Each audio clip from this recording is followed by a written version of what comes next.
November 26, 2025 జాతీయ పాల దినోత్సవం రోజున department of Animal husbandry and daring వారు బేసిక్ ఎనిమల్ హస్బెండరీ స్టాటిస్టిక్స్ 2025 ఒక నివేదికను విడుదల చేశారు. అందులోని గణాంకాలను పరిశీలిస్తే భారతదేశం ప్రస్తుతం ప్రపంచంలో పాల ఉత్పత్తిలో మొదటి స్థానంలో ఉంది. 2024-25 ఆర్థిక సంవత్సరంలో 247.87 మిలియన్ టన్నుల పాల ఉత్పత్తి భారతదేశంలో జరిగింది.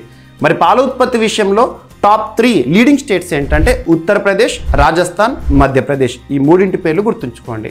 ఇక ఇందులోని గణాంకాలను పరిశీలిస్తే గుడ్ల ఉత్పత్తి విషయంలో ప్రపంచంలో భారత్ 2వ స్థానంలో ఉంది. మొదటి స్థానంలో చైనా, ఆ తర్వాత భారత్. 2024-25 ఆర్థిక సంవత్సరంలో 149.11 బిలియన్స్ ఎగ్స్ ప్రొడక్షన్ అనేది భారతదేశంలో జరిగింది. ఇక గుడ్ల ఉత్పత్తి విషయానికి వస్తే లీడింగ్ స్టేట్స్ ఏంటి భారతదేశంలో? ఆంధ్రప్రదేశ్, తమిళనాడు, తెలంగాణ.